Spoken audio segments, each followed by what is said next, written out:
Hi, HR Nation. Welcome back to another episode of the HR Leaders Podcast, the show where we explore the future of work with industry experts and HR executives from the world's leading global brands. Today we have a special guest. We're joined by Brian Hershey, Head of Enterprise Strategy at Gloat. Welcome to the show, Brian. How are you?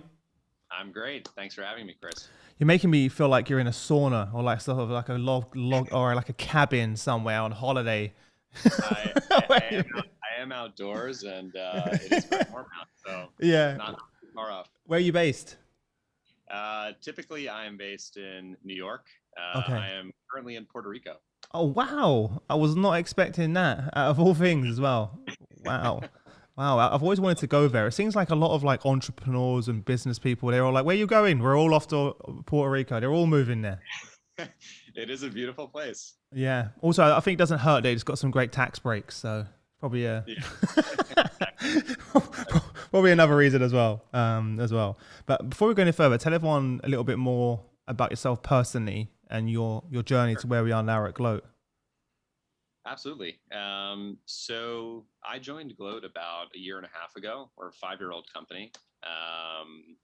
And my journey to the company was not like many other people in the company who sort of got to meet Gloat at some point, became sort of, fascinated by the mission and sort of fell in love with the team and ended up joining full time. But my story in particular, I actually came from the investing side. So before joining Gloat, I was an enterprise software investor with a VC firm called Eight Roads Ventures, Okay. which is a global VC firm backed by Fidelity. And I was based in London, and the firm was expanding its presence into Israel. So we were actively looking for, exciting investment opportunities from Israel. And, as you know, there's been many booming big successes currently coming from there. So spent some time in Tel Aviv, meeting founders and learning about the incredible businesses being built there. And then I met Gloat. And when I met Gloat, this is about mid 2019 already. Still, fairly young company, and had just kind of gone public with the work that we were doing at that time with Unilever and Schneider Electric, who were kind of our first two design partner customers.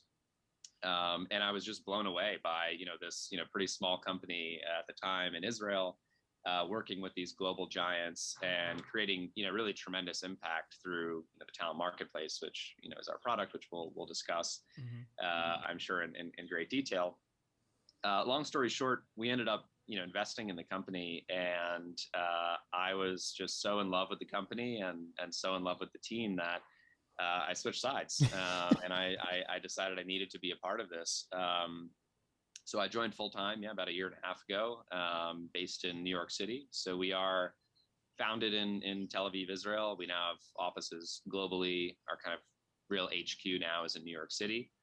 And everything from partnerships to partnering really closely with our organizations that we partner with, to help them measure and define the value of talent marketplace, to help them communicate that value up to the business, and ultimately be partner to them as they partner with us and scale globally. So I've been very fortunate to work with a number of leaders across some really incredible global organizations as we kind of partner together and really build a community around this kind of new paradigm for work that we're pioneering. Cool. We're excited, super exciting times, and especially the work that you do in the teams obviously is accelerated over the last 15 months for obvious reasons of as well. But before we go into that, for people that are new to talent marketplace, how do you describe that to people? What is a talent marketplace? Because we hear the word thrown around everywhere, but it'd be good to hear your perspective. Sure. I'll give you sort of the Gloat perspective on the talent marketplace. And I think it helps to go back to, the beginning of talent marketplace. This is a sort of new approach to sort of, building from the ground up, new paradigm for talent and work for large enterprise. And we did that for the first time, I already mentioned, with Unilever and with Schneider Electric, where we said, how can we help the enterprise become, on the one hand, more agile, and for employees, how do we create an environment that is stimulating and unique and a place where employees feel that they can really thrive and develop their skills and contribute those skills in a meaningful way and drive impact. And when we kind of picked apart that problem, one of the things we noticed was that if we look at large enterprises today, it's sort of the way we've been managing work and people hasn't really changed for 100 plus years, or as old as the modern enterprise itself. We really think about it as sort of a big pyramid or multiple pyramids of people in boxes, and we look at the work and we break down work into these discrete roles that have a discrete set of skills associated with them. And when employees join our business, we sort of tell them, this is where you belong. These are the skills you should be developing. This is what success looks like. And sort of giving them a remit only to do work in a certain place in the business. And all of that feeds up into, the sort of bureaucracies and the silos that, we've come to accept as, part of normal. And what the talent marketplace is about is challenging that fundamental sort of structure that we've all come to take for granted. And what we've tried to do is really break down sort of the walls of those boxes and, let the organization draw on its talent as one sort of organizational pool of skills and capacity, so that whenever a business challenge emerges, we can, use the incredible talent we already have, in many cases to solve those challenges. And for employees, it's no longer about the organization telling you this is where you belong and, have fun there for 2-3 years. And when you're ready for, your next challenge, we'll move you to this box or to this box. It's really making employees the entrepreneurs of their careers is what we say, and giving them the opportunity to always have challenging projects at their fingertips to get involved in, mentors from across the business to connect to, and then always having visibility on full-time openings across the organization that might not be obvious to the organization. But if I'm an employee in a large enterprise, and I don't know if you can relate to this, but deep down, I might actually want to be a marketer, even though I'm currently working in HR. And so making all of those opportunities visible to employees at all times is really important. And obviously the benefit to the business for increasing, mobility of internal talent, moving, talent from, team in one country to another country, or obviously, today doing that virtually, just the cross-pollination of ideas and energy across the business can have a really tremendous effect. So that's kind of what we're all about. Obviously, Gloat is the technology at the center of all of that powers this. Gloat is an AI-powered talent marketplace. We consume an enormous amount of data in order to do this type of matching effectively at enterprise scale. And yeah, we could talk more about what the product really looks like, I'm sure, as we go here. I'm glad you answered that question and described it better than I could. But it is a little philosophical, to explain that way. But I think that's kind of where you need to start. You do. I think you're right. It's not just a tool. It really is, something that is transforming the way that businesses work. Whenever one of the common themes on this show, when I'm speaking to chief HR officers that have been in companies for like 10, 15 years, is that they've been in like 12 roles during that time, right? If you think of the Unilevers, like who are customers, and the Schneider Electrics, actually, they do incredible jobs even before working with Gloat, actually, to be honest. Obviously better now, but they always did a great job of basically providing those opportunities for their team, for their employees to work across the organization, different functions, etc., different countries, continents, etc. And even without the technology, now they have, obviously, Gloat is kind of accelerated that and given the data, the analytics, and they can measure it, the visibility, etc., the matching, to be able to do that. And the interesting thing is, I think it's not a secret. I think we've known for a long time that moving people around, giving people exposure, especially, within the walls of your business, but also, outside the walls of your business, is an essential part of growth and part of gaining real perspective and the experience that we're looking for in developing leaders. So oftentimes, companies will have programs to move people around, but it's only for top performers, exactly, certain small pockets. So we're really trying to democratize that for everyone. We think everyone should have the ability to just get out of their bubble and gain exposure somewhere else. The rewards for the business for enabling that, I think, are huge. And talking about from a skills perspective, so many companies struggle to understand or have visibility of the skills that already exist in their business, before they go external and start spending tons of money. A lot of those skills already exist in your organization. They just don't know that. It's like the Chris Rainey you hired 10 years ago is a very different Chris Rainey 10 years later. And I've developed a lot since then. And if you don't have the capability to see how I've developed and the new skill sets I have, then, it's a huge wasted opportunity. Absolutely. There as well. Yeah, skills obviously is an enormous part of what we're doing. It's an enormous part of the conversation right now. And before you even get to your skills strategy and how you want to develop your skills, you need to know the skills you have already. Mm-hmm. And we found that there's really no better way to do that than to kind of get that data kind of from the ground up from your employees. And so a big part of the Gloat platform is, obviously every employee who comes to the talent marketplace will get a profile. And the way we kind of approached, the profile process, which can be kind of a bit of a sensitive subject in HR technology. People, profiles tend to be these, scary things that you need to harass your employees to fill out, and they're never complete. And all this.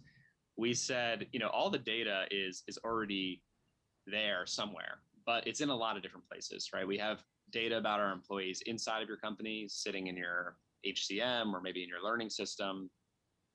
We have data about employees sitting in LinkedIn, and we've spoken to so many businesses. Just let us integrate it, please. Well, they'll tell us that when they actually want to learn about their employees, go to their LinkedIn profile. Because people update their LinkedIn profile, but they don't update their CV, right? It's like I don't even have if I went to have a job tomorrow and I had to give a CV, I don't even know. I'd have to start a new one yeah. So that's exactly we looked at the world and we said, okay, this data exists in many different places. Let's not think about recreating the wheel here and giving a bunch of surveys and quizzes and funny profiles to employees to fill out. Let's pull all the data that we already have into one place, and from there, we give obviously employees the ability to augment or add or refine any of that data. But just by uploading your LinkedIn, just by integrating with the systems you have kind of internally, pulling that data into one place, we already gain an incredibly rich view of at least the employee's sort of past and present. There's a lot in the back end that we can do to infer skills and look at different experiences they have, understand the context that they've gained a skill, and so on. But even the organizations we work with, before we get to kind of the cool part of matching people to projects and mentors and everything across the organization, just getting visibility onto those skills is a huge win. And something that can be really powerful, because once you know what you have, you can be that much smarter about where your true gaps are, how that can inform your external hiring strategy, how that can inform your workforce planning and your learning and development strategy, and so on. So one thing I love about it, and I've heard from your customers so many times during our panels and podcasts, is like, I love the fact that you're just putting the trust in the employee's hands to just fill out the profile, and there's no many companies, and there's no pressure to do so, because it's like, well, if you want opportunities, you're going to fill it out. And, so it's like, there's a real incentive there, right? It's putting the ownership on the employee as well. It's, we're not here to fill out a profile for you. If you want to grow and develop, you need to take ownership of that and make sure this is up to date. I just love that. I feel like that's the right approach to do it, and just to trust that people are going to put the right information in there, because so it's super interesting. We always on both sides of the platform, for managers, for hiring managers, for HR, and then for employees, we try to always tie the experience to value. And for employees, as you said, that's tell us a little bit about yourself, and more importantly, tell us where you want to go. Yes. What are your interests? What are your passions? What's sort of the roles you might be aspiring to? And we're saying, if you give us that information, we're going to present you with value in the form of opportunities relevant for you from across the organization. For managers, it's tell us what you're looking for, and we'll immediately surface talent that could be relevant for you. And because we're always kind of linking back to that value to our end users, we see really high levels of engagement. Our profiles see around an 80% completion rate across our installed base, which is extraordinarily high for any enterprise technology. And the engagement is great too, because, again, employees are finding that value. They're saving projects for later. They come and they'll explore, and we're really thrilled with the engagement that we're getting. Has the pandemic helped kind of reshape the approach to the talent marketplace, or excelled it? Because before the pandemic, we heard about talent marketplace is coming up now and again, and now it's the topic, or amongst many others, but obviously one of the hot topics now amongst HR leaders and companies around the world. Absolutely. The pandemic changed everything, not just for us, but for our business, we saw a lot change. Before the pandemic, we were already doing our exciting work with Unilever and Schneider, and we had a few other customers we were rolling out the talent marketplace with, and the focus was really about definitely about agility, but really focused on employee development, really focused on businesses were coming to us because they really wanted to help their people grow, and help give them visibility into those opportunities so that they stick around in the business. Once COVID hit, we saw a couple of really incredible things happen. One of our businesses, Unilever, in the consumer goods space, saw a pretty massive shock to their business, as almost any large global business did. In their case, they had a food services business, primarily serving restaurants that almost ground to a halt at a certain point at the height of the pandemic. While other lines of the business, particularly their teams that were working on hand sanitizer and masks and other products related to the surges in demand in consumer goods that were created by the pandemic, they saw this massive imbalance in the organization from low demand to high demand. So there were some employees that were in these areas of low demand, and what they were able to do with their talent marketplace was have visibility into their skills, understand where these people are at, what they're working on, and so on, and be able to dynamically reallocate them to the areas of the business experiencing really high demand. And we saw this not just in Unilever, but in a number of organizations actually were implementing hiring freezes. So now, businesses had a situation where, different, challenges and scenarios were emerging, every day in light of the pandemic. Supply chains were disrupted. You name it, and no more external hiring. So now every need of the business needs to be satisfied with talent that essentially you already have. So having visibility into the skills of employees, the experiences of employees, and the interests of employees was helping organizations reallocate thousands of employees across the business when the pandemic hit. So we had really exciting news around that. Alan Jope, the CEO of Unilever, came onto a shareholder update in the middle of the pandemic and actually spoke about our platform, how they'd used it to unlock over 500,000 hours of their people's time across, I think, over 4,000 business critical projects. And we have some amazing stories about specific projects that we can talk about too. We had companies across the board were just doing incredible things to move their talent and just respond quickly to the crazy changing environment that we were all in. So once those, I think, case studies and honestly the need for agility just across all enterprises was so obvious. I think that really changed the conversation for us and sparked the conversation. And I think we were all forced to change so abruptly in the pandemic with how we work, where we work, et cetera, that I think suddenly enterprises were saying, okay, this actually makes a lot of sense. Marketplace dynamics will kind of always outperform some kind of top-down managed, approach to this. Also, people working at home, like how do we continue, developing our people's careers while they're, sitting at home in their office? They're not exposed to colleagues at, one desk over, or they're not networking in the elevator, whatever it is. How do you keep, that kind of spirit of career mobility and development alive? So that's kind of how our narrative changed, and now as we're actually in some parts of the world fortunately emerging from the pandemic, we see that conversation evolving again, and now we're really back to how do we unlock agility? How do we actually show up in this new world as a modern employer that is telling employees, hey, when you join our organization, we're not just putting you in a box. That's almost like that's the old world. When you come to our organization, we're agile. You'll have exposure to, infinite opportunity at your fingertips. And a lot of organizations are really looking at this as sort of the modern approach to workforce management at this point. It was a big wake up call, wasn't it? To, if a company like Unilever at that scale, there's no way they would have been able to do that.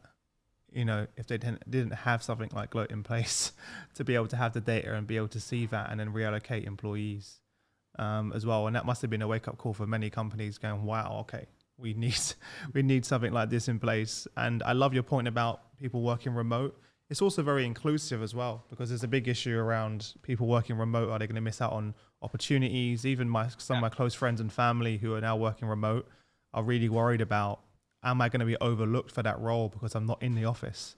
Am I even going to see it to even was even advertised and as well? So I think you're hitting so many different pain points that have been thrown out there for companies. And of course, as someone looking to work for an organization, it's a huge competitive advantage now because people want opportunities. So if I'm going to join a business and they have, something like this in place where I can see my career, take charge of my own career and develop opportunities and have visibility of that, that's really exciting to have that as well. So yes, I would love to hear any other stories jump to mind. I love these examples. That was a really cool example that you shared. We have lots of cool stories. I mean, we're getting that coming in from our customers, weekly of just the incredible things they're doing. Some cool examples. I mean, on the Unilever note, I mean, we saw them launch an ice cream brand in Turkey using a team of people from, I think, like 3 different continents, and they actually broke their time to market records, actually bringing that product to life. That was a fun one because who doesn't love ice cream? We saw actually a really amazing story on the career side of things that actually got picked up by Business Insider. They did an awesome article actually highlighting kind of one employee's experience with the talent marketplace at Unilever. In this case, it was a woman who had been working at Unilever for 18 years in their R&D team, and took up a project on their talent marketplace related to D&I initiatives. So it was a project with the HR team, and she's now transitioned to a full-time role, working with the HR team. And she's heading up sort of the gender-related initiatives at Unilever. So it was an amazing story of someone who came to the talent marketplace with a passion in mind, something they wanted to do that they hadn't been able to do previously. Had that experience, and then networked with the team, and once that full-time opening was there, was able to make that full-time transition. We see many stories like that at Seagate Technology, one of our customers. We actually went live in the middle of the pandemic, and we saw in just 4 months, really wide-scale adoption of the platform, across the entire company. We had Patricia Frost, their CHRO, on a webinar recently, and she shared that just in 4 months, they were able to actually prove to the business that they had unlocked $1.4 million in ROI just from matching people to projects. Wow. So that was really exciting. Because that's the hard part, right? The networking element. I just want to stop there for a second on that, because the distributed networks is such a big challenge. Now we're not in an office. In a physical location. That's a big challenge for organizations to connect. As you mentioned about Unilever with the ice cream, they've had people all over the world in multiple continents and countries work on this project together to bring it to market. How do you do that if you don't have I'm not here to sell your product, but you need something in place to be able to identify those skills that exist in your business and then bring them together around that particular project. And again, the other example of like, how cool is it that if I have a passion for something and I work in R&D and I want to follow my passion around D&I, that I can go and do that myself. Exactly. and figure it out. It kind of gets to the point where you think to yourself, like, what do you think is going to happen to companies that don't do this? What do you think the impact's going to be? Yeah. I mean, we think, very fundamentally that marketplaces work better than sort of top-down managed structures, if you will. Like that's sort of, we take that as really as fact. I mean, if we look at, free markets versus sort of a Soviet planned economy, one tends to yield, efficiency, fair competition, prosperity, all the things that we would like to see, innovation. And the other tends to yield shortages and, poor planning and waste and so on. So we think the same applies for talent and for business. And I think we're already seeing in our customers, when we hear Unilever talking about 500,000 unlocked hours, well, what is that really? We think that is pure efficiency. We think that is, the business being faster, launching new products faster, innovating faster, using the talent that they already have to do more than they ever, thought was possible. So, we kind of take the long-term view that organizations that are running on talent marketplaces will, in the long run, consistently outperform those that don't.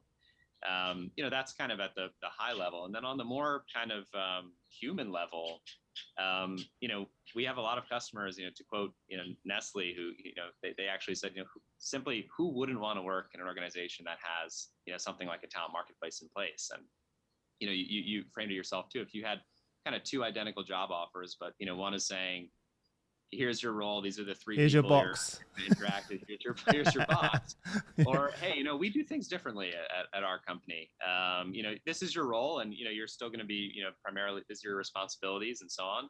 But in terms of your career development and where you want to take this thing and where you want to drive impact for our business, it's an open book.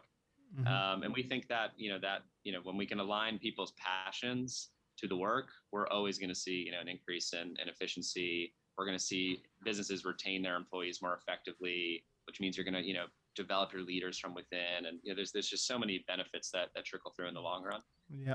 So there's a lot of reasons. Yeah. How long does it, because people are probably listening right now thinking, well, how long is it, I know you're going to say it depends, but I'm going to ask you anyway. How long does it typically take to kind of roll it out, the implementation? What does that look like? Yeah. So the really cool thing about it is this is not like your Workday implementation or your massive ERP. You don't need it's a nightmare. and bugging. Actually, we can bring a talent marketplace to life, and we have brought talent marketplaces to life in as little as 13 weeks.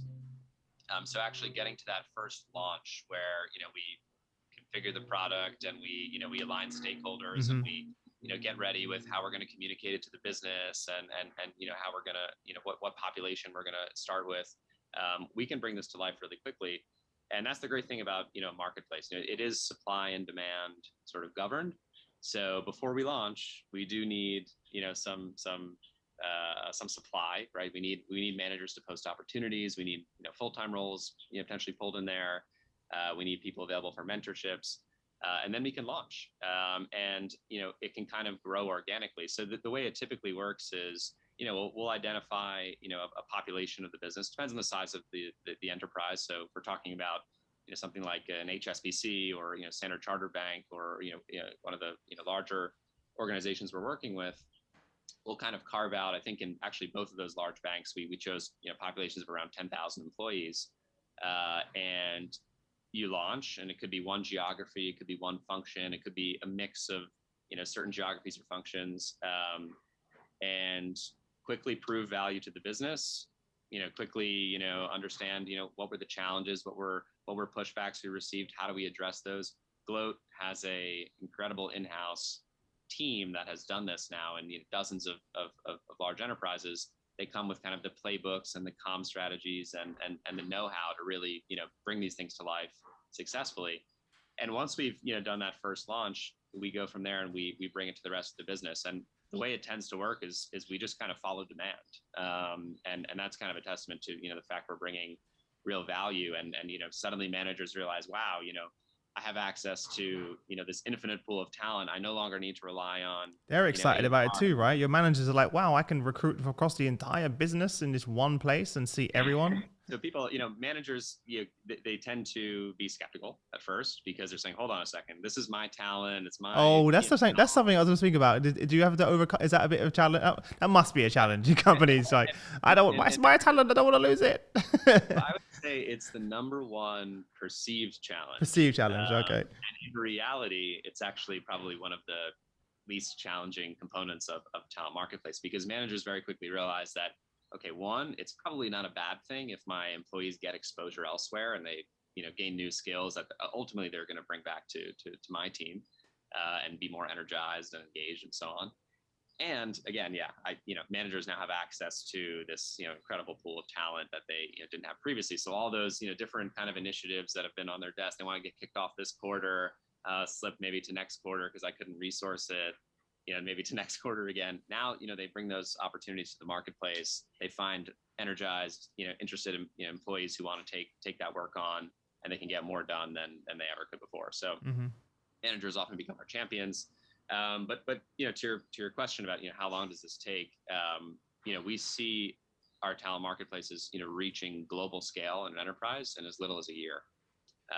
So from that first launch, to then, scaling globally, it can take that long. In some of the smaller enterprises we work with. You're talking about big, large. The really big guys, which is, a lot of our 100,000 plus employees companies. We work with, companies in the, 5,000 employees, 10,000 employees. There we obviously do it as one big launch. And in those cases, really, we can bring this to life in about. Is there a limit? Do you work with smaller companies as well, like 1,000 employees, or do you? We do. We do. So we had kind of the, luxury of, being able to serve some of the largest enterprises in the world. And, that helped our, products, get to the level of maturity it is. And we just learned. You learn so much, of course, by doing it at scale. Partnering with those companies. Now we are sort of, I guess you could say, moving downstream and partnering with sort of small, medium-sized enterprises as well, who can get equal and also different types of value from our platform. And that's something we're seeing now, and excited about that sort of segment for us as well. Amazing. I thought I'll ask that because I'm sure people were thinking it. This all sounds great, Chris. Is it going to be such a nightmare like everything else I've had to implement? For everyone. Something which has been floating around, and I saw a few of your colleagues speak about it, and customers, is this concept of like whether the talent marketplace will mean that jobs will even exist anymore, which sounds crazy, but I'd love to hear your thoughts on that.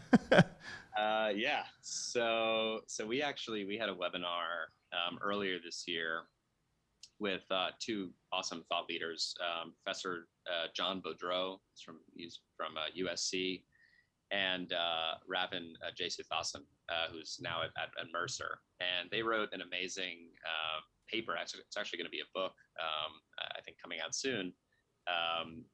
Basically, talking about this new operating system for work. And they actually, I think, called their article "Work Without Jobs." And it caught a lot of attention because, we're, now that we've, built this marketplace, and we're sort of, we're operating in the confines of, we're not saying, talent marketplace replaces your job architecture and the sort of functional hierarchies that support your business. But what really does happen to the job over time? And again, we're actually learning from our customers here. Unilever, who've now been live with their talent marketplace for years now, are doing kind of really interesting things now with the talent marketplace as sort of infrastructure. So they've recently launched something called UWork, where they have sort of U workers who are something in between a sort of freelancer and a full-time employee. So like even like the way their compensation works, there's sort of like a retainer. And then, additionally for all the projects that they're working on, they'll be paid, sort of flexibly. So for flexible work, it's a really tremendous thing, but it's also getting into that territory of, someone who isn't necessarily a person behind a title, but a person behind a set of skills. So that skills could be applied across any function, any part of the business, and it doesn't need to be defined by a job title. Potentially, yeah. And I mean, we already sort of see this in sort of the external gig marketplace. Yeah, we see it like the kind of Fiverr.coms and all of these kind of websites. And so, there's definitely, types of work that I think lend themselves more to more of a, free agent, certain skill sets. Some skill sets naturally are much more specialized, and domain specific.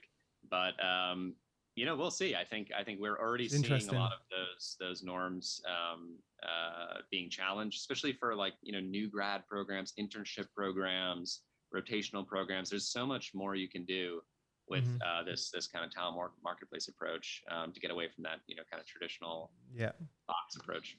A friend of mine is a CIO, and he is now working for I think like 5 companies at the same time, and in a similar capacity, to what you're talking about. It's like, well, why do I have to be a CIO for just one company when I can offer the same value across multiple businesses? And it isn't as like traditional consulting role either.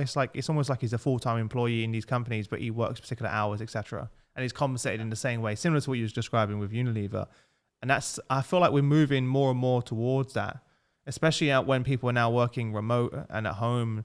People may want an opportunity to be like, I'm not just tied down to this one particular company. Well, exactly. People are already doing it, right? I mean, the real question is it already exists. Exactly. Future is here. It's just. But there was no way of doing it. There was no system or operating system inside of businesses to manage that set of employees or how they're compensated and what that looked like. That's the point, right? So I think we'll see more of it. I think we'll probably see a mix. If I had to really put my, future thought leadership kind of hat on, I'd say we'll probably see a mix. But it opens up new. On that point of the future, then, what are the kind of future developments that you foresee in this field? We've already come, light years ahead in the last few years, as well. But kind of, where do you see? Is anything else? I know we've covered quite a lot. Absolutely. No, it's funny. I think, we get asked that question, a lot, and we're sort of like, hold on a second. Just a year ago, we were the most futuristic, thing in the market. Now we're here. You're setting the pace now, Brian. We've seen, pretty widespread adoption of talent marketplace, and then we're already thinking what's next. But I love it. That's I think the reality we're living in now, especially in the world of talent, which is why, I mean, I'm sure you share this sentiment. I'm just so excited to be working in this space, and I think it's a real privilege to be working in this space at this time. What comes next? I think we want to see the talent marketplace brought to more people, so more kind of populations within the broader ecosystem of talent. So today we're really focused on those workers who are behind desks, essentially, you could say. But we want to reach employees who are in retail locations, in the warehouses, in the supply chain, and then also those employees who are not full-time employees of your business, but they're a part of your business, right?